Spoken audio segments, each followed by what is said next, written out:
இன்றைக்கு உங்களோடு பேசுவது எனக்கு ரொம்ப சந்தோஷம்.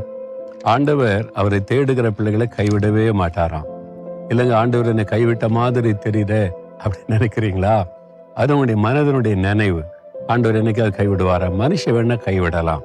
ஒரு பக்தன் தன்னுடைய அனுபவத்திலிருந்து சொல்றாரு பாருங்க, அவர் ஆண்டவர் ஒரு நாள் கைவிட்டதே இல்லை. தாவீது சொல்றாரு, பாடு பிரச்சனை வந்துச்சு, உபத்திரம் வந்துச்சு, மரணத்தின் கண்ணி வந்துச்சு, ஆனாலும் பாருங்க ஆண்டவர் கைவிடவில்லை.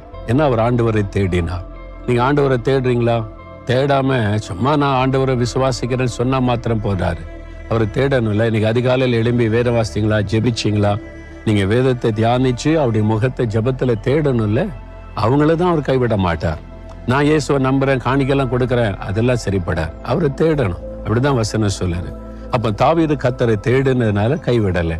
நீங்க ஆண்டவரை தேடணும். தினசரி அதிகாலை எழும்பி வசனத்தை தியானித்து ஜெபத்துல ஆண்டவரை தேடணும். அப்படி தேடும்போது ஆண்டவர் உங்களை கைவிட மாட்டாரோ. அங்கதான் தப்பு பண்ணிட்டனோ அப்படின்னு நினைக்கிறீங்களா? இன்னைக்கு ஒப்பு கொடுங்க. ஆண்டவரே, இன்னையிலிருந்து ஒழுங்கா நாம தேடுவேன், பைபிள் வாசிப்பேன், ஜெபம் பண்ணுவேன், உங்களுடைய முகத்தை தேடுவேன், என்னை கைவிடாம நீங்க நடத்துவீங்க, நான் விசுவாசிக்கிறேன்னு சொல்லி பாருங்க. உள்ளத்துல ஒரு சந்தோஷம் வந்துடும். எந்த சூழ்நிலையும் ஆண்டவர் மாத்திடுவார். பயப்படாதுங்க. தகப்பனே, உங்க பிள்ளைங்கப்பா, உங்க மகன், உங்க மகள் ஆண்டவரே, உம்மை தேடுகிறதுல குறைவுபட்டிருந்தாலும் நீர் மன்னித்து பலப்படுத்துகிற தேவன் அல்லவா?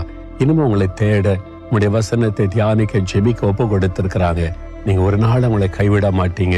அவங்க எதை குறித்து கலங்குறாங்களோ அந்த காரியத்தில் அற்புதம் செய்து இன்றைக்கு அவளை மகிழ பண்ணும்.